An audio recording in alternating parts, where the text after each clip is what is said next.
আমার মাথা নষ্ট হয়ে গেছে দেখো তাই তো না তুমি কখন আসলা?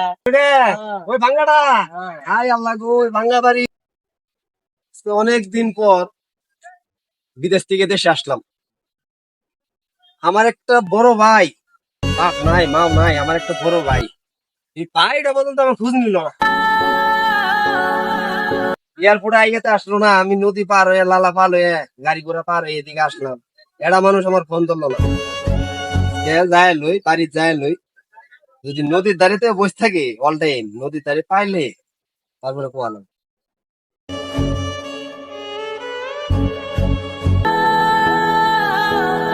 বড় ভাই না,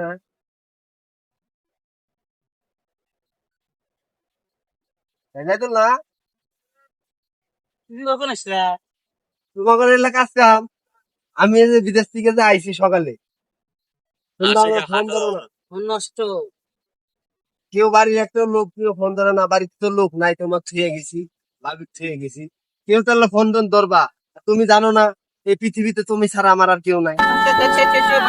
আচ্ছা আচ্ছা আচ্ছা, এই যে যা টাকা বসে দিছিলা এই তো জমি রাখছিলাম খায়া গেছে গা, আমি খায়া রেখে ডুবে গেছে গা।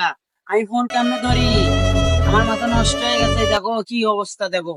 এই দেখো এই দেখো এ কি হলো? এই দেখো কি হাই হাই, আমার এত কষ্টের টাকা, কি হলো? হ্যাঁ এত কষ্ট করে আমি টাকা পাঠিয়েছি, এই জায়গা জমি কিনে আমার এই জায়গা জমি সব পানি ভেসে নিয়ে গেল। বড় ভাই আমি এখন কি করবো? সমস্যা নাই, আল্লাহ আছে উপরে, টেনশন করো না, সব ঠিক বড় হবে। ভাই আমার সব শেষ হয়ে গেল। সব সব ঠিক আছে, সব ঠিক আছে। বড় ভাই আচ্ছা যাই হোক, অন্ত আইছি, হ্যাঁ 2 মাসের লেগে ছুটি নিয়ে আইছি, বাড়ি ঘর কি ঠিক আছে?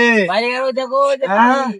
ওই জুড়ে হ্যাঁ, ওই ভাঙ্গাটা, হ্যাঁ। হাই আল্লাহ গো ওই ভাঙ্গা বাড়ি, হাই শেষ সব শেষ, চিন্তা করো না। হ্যাঁ আমি দরকার বললে আবার বিতে চলে যাবো, ঠিক আছে। দরকার বললে আমি তোমাদের জন্য আমার জীবন দিয়ে যাবো, তারপর আমি চাই আমার ফ্যামিলি সুখে থাকুক, ভালো থাকুক। এটাই প্রবাসীদের জীবন, এত কষ্টের। ভিডিওটা ভালো লাগলে চ্যানেলটা সাবস্ক্রাইব করে পাশে থাকবেন।